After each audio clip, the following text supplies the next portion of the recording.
Welcome to Corner Podcast.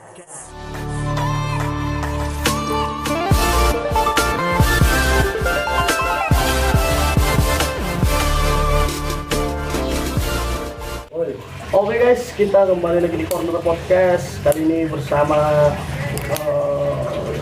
bintang tamu kita, salah satu pelatih yang bisa dibilang pelatih muda potensial, dan sekaligus juga ada di sini Mas Gani yang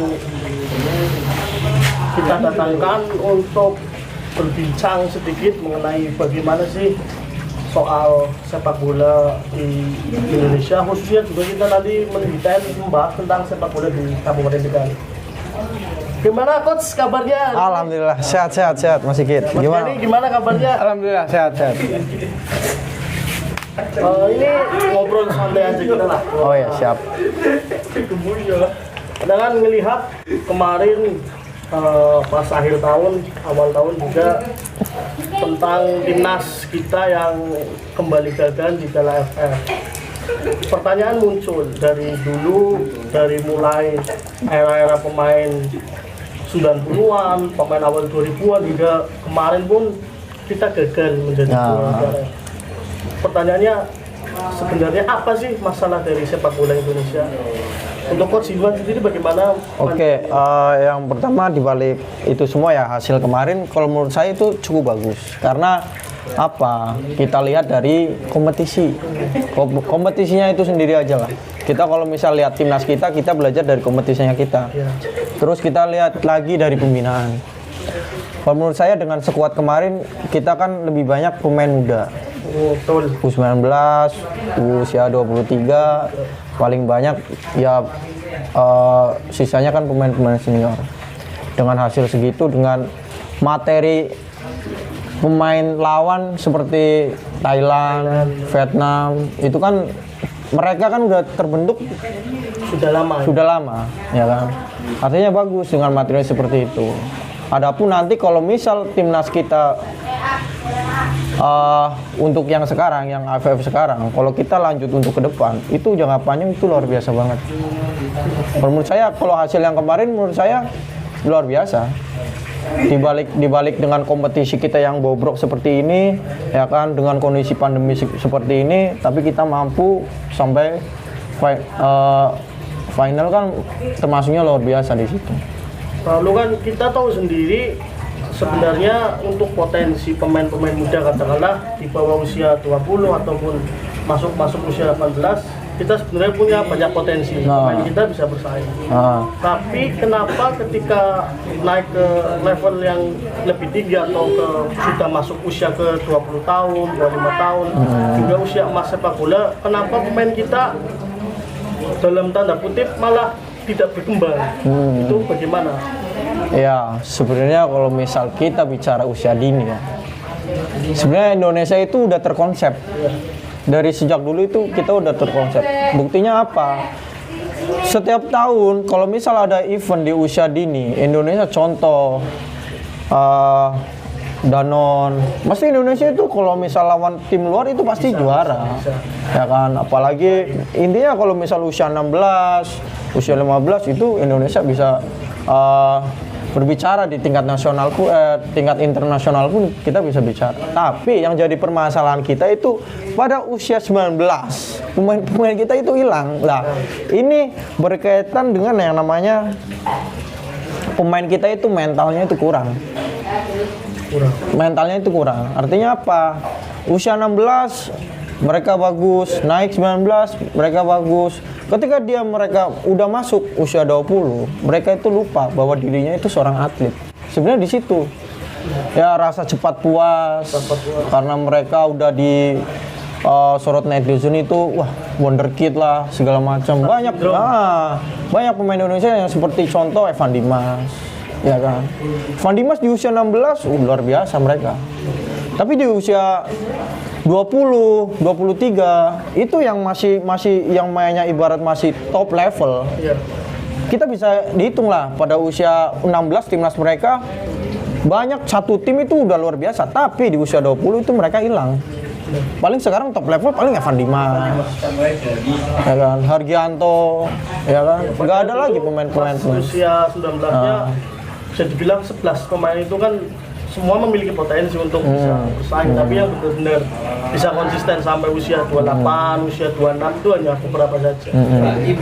Dan yang juga menjadi problem soal pemain kita baik di usia junior maupun bahkan timnas senior sekalipun, soal bagaimana pengetahuan mereka tentang pemahaman taktik ataupun tentang misalnya pelatih memberikan sebuah formasi lalu pemain tersebut tidak paham atau tidak bisa untuk menjalankan formasi tersebut. Dari sisi pelatih, menurut Coach Simon bagaimana? Apakah memang pemain kita kurang edukasi atau memang sepak bola kita memang tertinggal jauh dari negara-negara luar? Oke, yang pertama, kalau misal kita menyalahkannya pemain, itu saya rasa nggak adil, karena pada dasarnya mereka itu kan pertama kan ikut SSB mereka, ya kan, dari usia dini, ya kan. Ini dari usia dini kembali lagi ke pelatih mereka asalnya, karena Indonesia itu yang saya lihat ini masih gitu. Indonesia dari dulu itu pelatih SSB itu lebih fokus itu ke gerak motorik, lebih ke motorik. Ya kan, contoh mereka itu belajarnya cuma sekedar passing, kontrol, ya kan, shooting, ya. Artinya apa? Dia cuma belajar tentang cuma motoriknya saja. Mereka kayak pelatih itu kurang kasih wawasan bermain. Artinya dia itu masih kurang dalam soal game plan, ya kan, rencana bermain, terus konsep bermain. Intinya taktikalnya kurang. Jadi di usia dini itu sampai usia 17 itu ya kita harus seimbang masalah seperti ini, karena kita lihat berbagai banyak Indonesia itu bagus, dari mulai pemain senior pun sama, dia passing bagus, dia shooting bagus, lari pun kencang, ya. Artinya apa? Motorik mereka bagus, tapi kekurangan mereka itu di taktikal. Kurangnya cuma di taktikal aja. Makanya kayak Luis Milla itu bilang Indonesia luar biasa. Cuma momen pada saat mereka pegang bola itu, bola harus kemana itu mereka masih kurang paham. Waktunya mereka harus passing, malah di dribbling, ya kan. Waktunya harus dribbling, mereka passing. Itu seperti itu yang menurut saya harusnya, ya saya pribadi khususnya, ya kan, pelatih saya belajar lebih banyak soal taktikal seperti itu. Jadi anak-anak itu wawasannya luas. Nah, kan berarti untuk membenahi hal tersebut soal taktikal, intelijensi bermain, mental dan sebagainya kan tidak bisa. Misalkan kita usia timnas lalu baru dibenahi saat itu juga kan tentunya harus dari bawah, dari level SSB, bahkan dari level kita pertama kali mengenal spirit bundar pun kita harus diajari. Nah, problemnya memang di sini di Indonesia masih kurang, istilahnya pelatih-pelatih yang memegang usia muda kurang pengetahuan, sehingga dari PSSI-nya sendiri pun akhirnya membuat program lisensi pelatih. Dan itu memang kita harus akui, Indonesia soal pelatih berkualitas dan bisa membuat usia muda berkembang, memang sedikit kekurangan pelatih-pelatih top tersebut. Nah, sekarang dari sisi pemain dari Mas Gani sendiri, kita lihat misalkan dalam usia 17, usia 18 kita masih punya motivasi bermain. Kita masih belum memiliki apa-apa lah, belum sampai ke level yang bisa dibilang level sukses. Nah, bagaimana dari sisi pemain untuk mengatasi hal tersebut sehingga kita sudah juara, mau kita sudah berhasil, kita tetap bisa memiliki motivasi. Bagaimana kiat-kiatnya? Ya, seperti yang tadi Coach Simal bilang ya, kekurangan dari pemain-pemain muda kita itu sebenarnya di mental. Di saat usia 16, di saat usia bahkan bukan 16, dari usia 10, 12, 13, 15 sampai dengan 19 itu bisa dibilang pemain-pemain kita itu sangat bagus. Terbukti dari usia 12 tahun, setiap tahun Piala Danone itu Indonesia selalu bisa bersaing dengan bahkan di negara-negara Eropa juga anak-anak Indonesia itu mampu bersaing. Iya. Tapi di saat usia 16, 19 itu mereka Sudah mulai menurun. Iya. kalau dibilang menurun belum. Bahkan masih bisa dibilang peningkatannya masih drastis. Iya, iya. Tapi ketika 19 ke atas, usia 20, 21, 23 itu pasti performanya itu pasti menurun. Karena ya balik lagi itu di mental. Menurut saya itu salah satu cara untuk mengatasi seperti itu ya para pelatih-pelatih lokal ya. Kita bahasnya itu karena pemain-pemain muda itu berasal dari lokal semua. Pelatih-pelatih lokal itu harus menanamkan mental yang bagus, visi bermain yang bagus. Jadi agar kedepannya itu pemain-pemain muda kita itu lebih baik lagi. Lalu kita kan setiap katakanlah setiap desa ataupun setiap kecamatan di seluruh Indonesia katakanlah memang sudah memiliki lapangan sepak bola. Nah, tentu dari lapangan tersebut satu atau dua orang anak kan memang ada yang benar-benar berpotensi ataupun berbakat. Indonesia memang kekurangan kompetisi, khususnya di usia muda, kompetisi yang benar-benar berjenjang, sehingga pemain tersebut nanti di usia yang sudah memasuki usia profesional sudah siap. Apakah memang kita harus benar-benar membuat kompetisi itu untuk usia muda atau memang ada cara lain? Ya, yang pertama itu tadi, kalau kita mau bicaranya levelnya level internasional, ya kita harus berkiblat ke Eropa juga. Apa yang Eropa buat selama mereka berjalan sampai mereka punya timnas yang bagus, terus kompetisi yang bagus, ya itu mulai dari kompetisi yang pertama. Terus kita balik lagi ke youth, balik lagi ke pembinaan usia dini, itu sangat penting. Ya, kalau di luar negeri itu setiap klub, setiap tim itu mempunyai yang namanya elite development. Ya, dari situ itu yang kurangnya kita itu di situ. Yang pertama, nggak ada yang namanya elite development di situ. Ya, contoh tim bagus seperti Persija pun mereka menerapkan seperti itu baru kemarin-kemarin. Ya, harusnya seperti Eropa lah. Kalau kita mau bicara tingkat yang lebih tinggi, ya kita harus berkiblat ke Eropa. Mau nggak mau, di sana kompetisinya bagus, di sana timnasnya bagus. Ya kalau kita mau bicara sama mereka, ya kita harus belajar di sana. Ya mungkin. Terus kalau misal kita bicara, apakah harus ada kompetisi-kompetisi? Ya itu penting. Artinya apa? Anak-anak itu bisa berkembang lewatnya ya lewat kompetisi itu tersebut. Contoh, kita latihan bagus nih, latihan kita bagus, pagi sore kita latihan, ya setiap minggu kita latihan, setiap bulan kita latihan, tapi nggak adanya kompetisi percuma. Ya, karena terus tidak ada tempat untuk dari hasil latihan. Nah iya itu. Kita jalan. Kalau misalnya adanya kompetisi kan kita bisa belajar. Ya pemain pun juga harus punya prospek. Ya harus belajar, karena anak-anak yang dibutuhkan di usia dini itu yang jam terbang, itu yang pertama. Jadi mereka bisa belajar dari lawan-lawan mereka di sini. Ya itu tadi kita harus bentuk yang namanya kompetisi yang luar biasa. Ya sekarang Indonesia udah banyak kompetisi usia dini. Ya kayak sekarang Elite Pro, ya terus udah masuk ke senior, jadi kita enak. Ya seperti itu sih. Makanya kalau misal seperti ini, 1 tahun, 2 tahun, 3 tahun ke depan, kalau misal program seperti ini terus ditingkatkan, masalah usia muda, ya insya Allah nggak menutup kemungkinan timnas kita bakalan bagus dengan berbagai banyak pilihan, anak muda yang luar biasa yang punya potensi, kita banyak pilihan di situ. Ya, emang nggak salah kalau Indonesia dibilang sebagai Brasilia Asia. Kita punya banyak pemain berbakat, punya banyak lapangan. Cuma memang dari pemain-pemain tersebut tidak ada wadah. Jika kita dibandingkan dengan Brasil, pemain Brasil banyak sekali, mulai dari pemain jalanan, pemain atau di sini sebutnya antar kampung. Tapi memang di sana punya sebuah liga yang akhirnya pemain-pemain tersebut juga berani untuk bertanding di luar negaranya mereka. Kita lihat di Liga Indonesia ada berapa pemain Brasil di Liga Inggris, Liga Spanyol, ataupun liga-liga dunia lainnya. Sekarang kenapa sih istilahnya kita seakan hanya memikirkan target jangka pendek, misalkan turnamen kita harus juara, kita harus berhasil.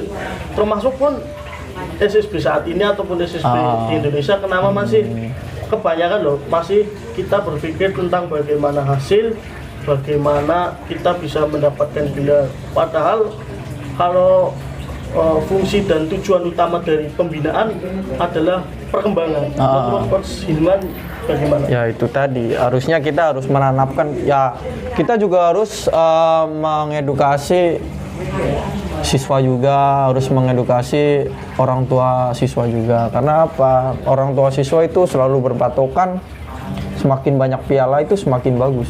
Berarti anaknya itu bagus. Tapi secara tidak sadar itu, apakah semakin kita juara, semakin piala yang kita dapat, apakah bisa ngejamin anak ini bakalan bisa yang namanya bisa sukses di sepak bola? Nggak juga. Karena banyak SSB yang setiap tahun itu ngumpulin piala, ya. Tapi kan cuma contoh satu tim ada 11 orang, nggak mungkin 11 orang ini bakalan sukses, nggak mungkin. Saya berani apaan, nggak bakalan sukses 11 orang. Ya, paling cuma beberapa pemain yang ibaratnya konsisten. Jadi balik lagi ke pelatih harus menanamkan mindset, mengedukasi siswa itu tersebut, mengedukasi orang tua siswa bahwa sepak bola itu nggak menuntut soal juara, apalagi di usia muda ya, usia muda kalau misal kita tuntutannya itu juara, nggak bakal bisa nyampe kita. Ya juara gampang, kalau kita bikin turnamen sendiri gampang, juara gampang. Ya, balik lagi, tujuan kita itu untuk apa? Di usia muda itu perbanyak pengalaman di situ, belajar basic, kan seperti itu. Bukan lagi tentang juara, karena kalau kita mau bicara juara, kalau kita mau bicara prestasi, itu kita nanti kalau hasilnya itu udah kelihatan, anak-anak udah bagus secara basic, ya secara fundamental udah bagus, itu pasti ngikut sendiri yang namanya juara itu tersebut. Iya, itu sih kalau menurut saya. Kompleks kita bicara sepak bola Indonesia secara keseluruhan, dari mulai permasalahan, bagaimana solusinya. Sekarang kita bicara tentang bagaimana pembinaan sepak bola khususnya di Kabupaten Tegal. Habis setiap kecamatan ada yang namanya sekolah sepak bola. Bahkan pun setiap desa ada yang namanya sepak bola. Setiap minggu kita lihat ada yang sparring, ada yang kompetisi, baik yang usia pembinaan dini ataupun para pemain-pemain yang usianya sudah memasuki senior. Apakah di Kabupaten Tegal sendiri memang membutuhkan kompetisi yang berjenjang sehingga bakat-bakatnya tersaring dan begitu juga diikuti di kabupaten-kabupaten lainnya? Apakah itu bisa menjadi solusi menurut Mas Gani? Kalau menurut saya itu sebenarnya pembinaan itu di usia-usia dini itu sangat membutuhkan yang namanya itu kompetisi, karena dengan adanya kompetisi pemain-pemain muda kita itu bakalan mendapatkan jam terbang yang bagus. Artinya secara tidak langsung juga nanti mental bermain itu pasti akan kebentuk sendiri. Untuk di Kabupaten Tegal sendiri sekarang yang jalan itu hanya divisi ASKAP, divisi 1 dan divisi 2. Sedangkan kita lihat tahun kemarin peserta divisi 2 itu sangat banyak. Artinya dengan adanya minat yang luar biasa itu harusnya menjadi PR tersendiri bagi ASKAP Kabupaten Tegal itu. Ayolah kita bangun sama-sama, jangan selalu memikirkan tentang prestasi jangka pendek. Di Kabupaten Tegal itu sangat banyak. Apalagi dengan adanya Persekat yang bisa yang sekarang mampu bersaing di Liga 2, itu banyak sekali lapangan-lapangan desa yang bisa dibilang sangat bagus, sangat luar biasa. Banyak sekali juga lapangan-lapangan yang dulunya sangat tidak layak, akhirnya itu desa berani membenahi agar lapangan itu layak, agar ya masyarakat pencinta sepak bola terutama anak-anak muda kita itu bisa bermain sepak bola di lapangan yang ya paling enggak layak lah kita. Jadi kalau menurut saya juga harusnya itu ASKAP PSSI kabupaten tersendiri itu harus bisa memfasilitasi kompetisi untuk usia-usia dini lah, sekitar 10 tahun, 12, 15 ke bawah itu harus ada kompetisinya sendiri. Memang seperti yang tadi dibilang divisi 1, divisi 2 ataupun ada divisi 3, sebenarnya memang semua tim mempunyai mempunyai greget kompetisi gitu loh, mempunyai semangat kompetisi. Tapi sayangnya kompetisi ASKAP divisi 1, divisi 2 maupun divisi 3 hanya paling berkompetisi 1 bulan lebih ataupun beberapa minggu. Iya. Seharusnya memang baik di ASKAP Kabupaten Tegal maupun ASKAP lainnya mewadai kompetisi internal yang berjenjang setiap minggu bermain beberapa pekan, sehingga pemain masih dalam kondisi yang baik, masih dalam istilahnya dia berkompetisi di kompetisi yang baik, sehingga nanti ketika keluar mencoba untuk ke kompetisi profesional sudah siap secara mental maupun secara fisik dan lainnya. Nah, di Kabupaten Tegal sendiri memang punya potensi. Faktanya ada beberapa pemain asli Tegal yang bisa tembus ke Liga Nasional, ke Liga Profesional. Tapi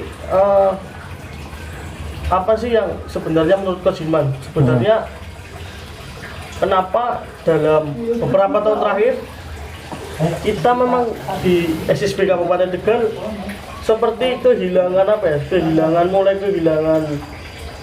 prestasi kita, mulai greget kita, karena memang ada penurunan dari segi kita mengelola SSB tersebut, ataupun menurut Coach Hilman bagaimana? Nah, kalau menurut saya, kalau misal kita mau bicara penurunan yang namanya kualitas pemain ya kita balik lagi ke kompetisi. Benar. Ya, kita mau bicara mau gimana caranya, ya contoh Irham pun dulu ya, karena dia itu dari mulai SSB dia udah dididik dengan keras di situ juga ya. Dia juga ikut kompetisi dan lain-lain ya. Yang terjadi apa, ada perkembangan di situ ya, ada peningkatan di situ, peningkatan skill, peningkatan mental, peningkatan cara bermain dia, yang akhirnya itu yang bisa mendukung kualitas bermain dia. Sedangkan di kompetisi sekarang kita susah, karena itu tadi kompetisi kita digelar paling setahun sekali, itu nggak cukup. Benar. Ya, itu sangat nggak cukup. Ya makanya untuk ini saran untuk orang-orang ASKAP yang punya kemenangan. Kita harus sadar, yang pertama kita itu udah di tingkat nasional. Liga 2 itu udah tingkat nasional, udah tim profesional. Kita harus sadar mau sampai kapan kita mau pakai jasa pemain-pemain luar, sedangkan di Kabupaten Tegal sendiri sebenarnya banyak pemain-pemain yang bagus, cuma kurangnya kompetisi ya kan, kurangnya arahan di situ, itu yang membuat mereka nggak bisa berkembang. Itu menurut saya seperti itu. Harusnya kita harus benar-benar sadar untuk menunjang ke tingkat nasional, untuk menunjang ke tingkat yang lebih tinggi ya kita harus punya dasar yang bagus, ya kan? Harus bisa memanfaatkan, artinya seperti itu, harus bisa memanfaatkan. Itu sih menurut saya. Karena memang benar kata Coach Hilman, klub daerah yang bisa tembus ke Liga 1 atau Liga 2 memang seharusnya, kalau bisa saya katakan 30% atau 20% dari skuad diisi oleh skuad lokal daerah. Karena tentu suatu kebanggaan tersendiri, suatu semangat tersendiri bagi tim-tim lokal daerah mengorbitkan pemain asli daerah tersebut. Seperti halnya kita ambil contoh Persebaya dengan liga internalnya U16, U19, U20, bahkan hingga tahun ini pun ada liga internal yang khusus sepak bola putri. Nah, apakah konsep tersebut bisa diterapkan, dalam artian jika memang ASKAP tidak bisa memfasilitasi tersebut soal liga, apakah Persekan sendiri yang notabene sekarang sudah berada di Liga 2 apakah bisa secara independen membuat liga bersekat, liga internal bersekat yang bermuara nanti untuk skuad bersekat ataupun skuad suratin bersekat mewakili di kancah nasional? Ya sebenarnya bisa, sangat bisa. Tapi balik lagi. Kalau kita bicara tingkat nasional, tingkat yang lebih tinggi, otomatis kita membutuhkan yang namanya pemain-pemain berkualitas di situ, ya kan? Dengan adanya kompetisi seperti itu, apakah ada pemain yang berkualitas? Iya, tujuan ASKAP tersebut divisi 1, divisi 2 nanti pemain-pemain yang bagus bermuaranya ke Liga 2. Tapi menurut saya nggak cukup di situ. Kompetisi mereka itu cuma ada di daerahnya mereka sendiri. Cuma di daerah mereka, Kabupaten Tegal saja. Tapi mereka kalau misal kita paksakan untuk main di Liga 2 nggak bisa. Mereka belum sampai situ. Karena apa? Kurangnya jam terbang, mental yang belum mumpuni. Itu karena Liga 2 itu luar biasa, pemain nasional semua. Kita lihat sendiri kemarin Persekat, pemain luar biasa. Pemain timnas juga ada di situ. Artinya apa? Pemain harus pemain bagus yang punya kualitas. Gak bisa kita main-main pemain yang dengan adanya kompetisi setahun sekali kita mainkan di Liga 2, kita nggak mungkin. Ngimpi aja nggak bisa di situ. Ibaratnya seperti itu, nggak bisa. Memang harusnya secara kompleks permasalahan ini menjadi PR dari PSSI Kabupaten sendiri, bisa membuat liga amatir, dalam hal ini liga amatir yang berjenjang. Misalkan kita ambil contoh di kabupaten juara, lalu kita bertarung dengan kabupaten lain, lalu kita bertarung dengan provinsi lain. Nanti kan ketemu muaranya bahwa itu juara dari liga amatir seluruh Indonesia.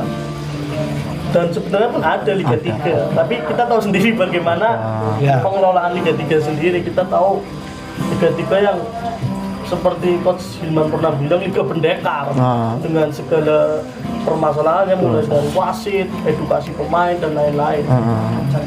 Sebenarnya banyak kompetisi usia dini kan. Contoh aja kita dari mulai usia muda, contoh kalau misal tingkat pelajar itu kan ada Kopda di situ. Iya, benar Kopda. Ya, dari SD pun ada di situ, SMP pun ada, sampai tingkat menengah ke atas juga ada. Kita naik lagi contoh Porprov juga ada di situ Porprov. Tapi nyatanya di Kabupaten Tegal itu sendiri jalan apa enggak? Iya, masalahnya. Ya, ditambah lagi di sini Covid. Ya kan? Dari tahun ke tahun sebelum adanya Covid, Porprov mana ada? Enggak ada Porprov di situ. Ya, kita baru bergerak ketika kita itu bisa juara Liga 3. Kita bisa masuk Liga 2 itu baru semuanya bergerak, dari mulai ASKAP, dari mulai pelatih SSB. Banyak sekarang setiap desa itu sekarang udah ada SSB. Itu bagus, menurut saya bagus. Tinggal kita berpikir gimana caranya meningkatkan kualitas pemain kita sendiri itu. Ya, dengan ditunjang kompetisi lagi, balik lagi ke kompetisi. Kalau nggak ada kompetisi percuma. Memang misal dari kita sendiri. Ya. Ibaratnya yang kita dari yang pegang SSB kita semangat, udah benar-benar mendidik anak, tapi ternyata tidak ada wadah kompetisi yang bisa kita untuk bersaing, bisa sejauh mana sih kita melakukan pembinaan, apakah pemain tersebut mau berkembang atau apa, kan tidak ada. Akhirnya kan pemain tersebut punya potensi tapi tidak sampai tumbuh menjadi sebuah monster yang bisa bersaing di liga profesional. Nah, menurut Mas Gani sendiri, apakah ada dulu di wilayah sini, khususnya Margasari, ada yang namanya Liga Selatan, ada namanya Liga Selatan, yang mengakomodir tim-tim amatir yang berada di wilayah selatan Kabupaten Tegal. Sebenarnya ini konsep menarik. Dan apakah memang liga tersebut bisa menjadi solusi dan bisa digulirkan kembali? Contoh misal kita Liga Selatan, lalu ada Liga Utara, tim-tim dari wilayah sana, ataupun Liga Timur. Menurut Mas Gani sendiri bagaimana? Apakah memang kompetisi tersebut wajib digulirkan lagi agar kompetisi divisi lebih berjenjang? Kalau menurut saya itu Liga Selatan itu sangat bagus ya, konsepnya juga sangat bagus.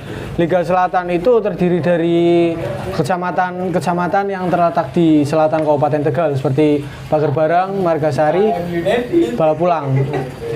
3 kecamatan itu sebenarnya itu memiliki tim-tim yang menurut saya pemain-pemainnya juga bisa berkualitas, bisa dibilang berkualitas, dan juga banyak sekali pemain-pemain muda di situ, yang artinya masih bisa ditingkatkan lagi untuk menjadi ya bisa dibilang the next Irham, the next Owen, itu sangat bisa. Kalau menurut saya Liga Selatan itu emang harus dijalankan lagi.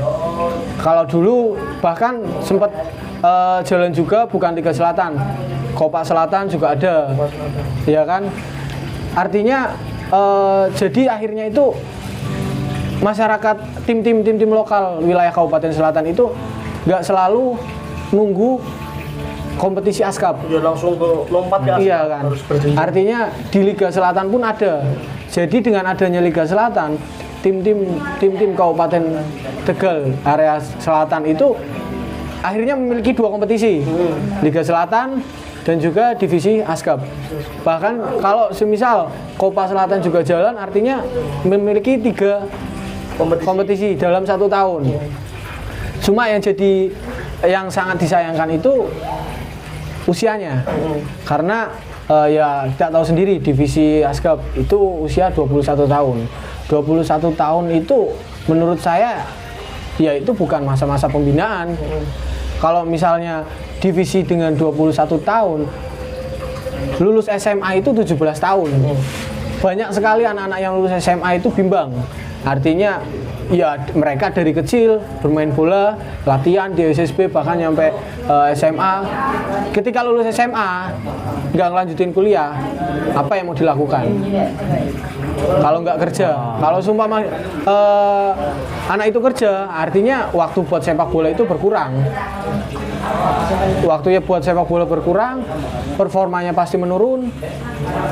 Jadi kalau menurut saya itu ya kalau sumpah mau fokus pembinaan itu ya dari usia muda, bukan 21 tahun. Usia muda juga harus ada kompetisinya lah. Lihat di Kabupaten Tegal divisi ASKAP yang usia muda, memang terakhir kali kalau nggak salah tahun berapa ya, pernah dijalankan tapi tidak rutin setiap tahun. Sebenarnya ada, ya kan, ada, tapi baru berjalan itu kemarin.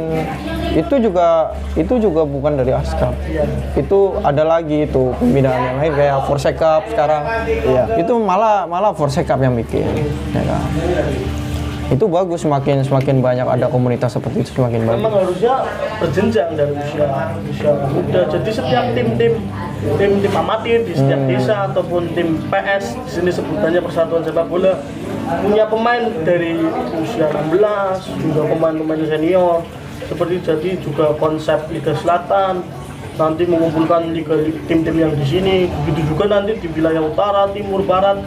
Lalu nanti berjenjangnya ke ASKAP naik lagi ke provinsi. Kan memang sebenarnya seperti itu. Kayak kalau kita bicara ke Inggris, bahkan sampai divisi 20, divisi 21 yang memang benar-benar sangat-sangat amatir sekali, tapi memang ada wajahnya. Nah sekarang ini penutup aja karena sudah pukul sore ya. Siap.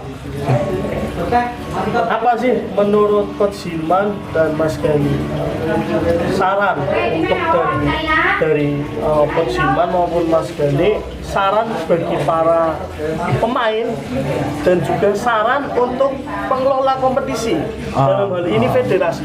Bagaimana menurut Mas Gani? Masukan untuk pemain maupun untuk federasi PSSI? Oke, dari saya dulu ya. Yang pertama, kalau menurut saya nih, usia muda yang pertama, kita itu harus bisa banyak impian yang pertama. Karena kalau kita mau jadi pemain sepak bola itu jangan setengah-setengah, karena sepak bola itu sekarang udah menjadi bisa dikatakan pekerjaan. Benar. Ya, itu. Kita lihat dari kita punya Liga 2 di situ, ada Persekat di situ. Kalau kita main bagus di situ, otomatis kita bisa naik level di situ. Kita bisa mencukupi keluarga dari situ juga. Tapi harus punya bekal yang bagus, karena kebanyakan pemain-pemain kita itu kalau misal udah ngerasa hebat sedikit, udah puas, udah mereka nggak mau latihan. Pada intinya konsisten latihan aja udah. Konsisten latihan, banyak-banyak apa ya? Mikir bahwa sepak bola itu bisa mencukupi untuk kebutuhan hidup. Kalau benar-benar kalian mau bekerja di sepak bola ya kalian harus punya mental yang bagus juga di situ. Ya, harus punya jiwa yang bagus juga di sepak bola. Ya intinya disiplin, kerja keras, ya. Terus jangan cepat puas itu. Udah. Terus yang masalah pembinaan, perbanyak pembinaan aja udah. Karena apa? Sekarang setiap desa udah ada SSB. Kalau nggak ada kompetisi, percuma kita cuma latihan doang. Ya, menurut saya itu sih. Untuk Mas Gani sendiri? Ya kalau menurut saya sebenarnya pola pikir, mindset dari anak-anak muda kita itu terbentuk ketika kompetisi itu bisa berjalan dengan baik. Ya salah satu contoh sekarang di Kabupaten Tegal banyak sekali lapangan bagus. Itu semua berkat salah satu faktornya itu Persekat naik ke Liga 2. Artinya kalau sumpama federasi itu benar-benar ngejalanin kompetisi dari usia dini sampai bisa dibilang ya usia 17 tahun lah, 17 tahun ke bawah, kompetisi itu jalan setiap tahun, bahkan nggak cuma 1 tahun itu 1 kali, bahkan bisa lagi diperbanyak 2 atau 3 kali. Itu akhirnya secara tidak langsung mindset pemain-pemain muda kita itu akhirnya akan terbentuk lebih bagus lagi. Terus juga semangat untuk latihannya itu akan bertambah, mentalnya juga akan sedikit lebih naik, jam terbangnya juga akan lebih baik. Kalau kita menurut saya itu aja sih. Jadi kuncinya itu di kompetisinya sendiri.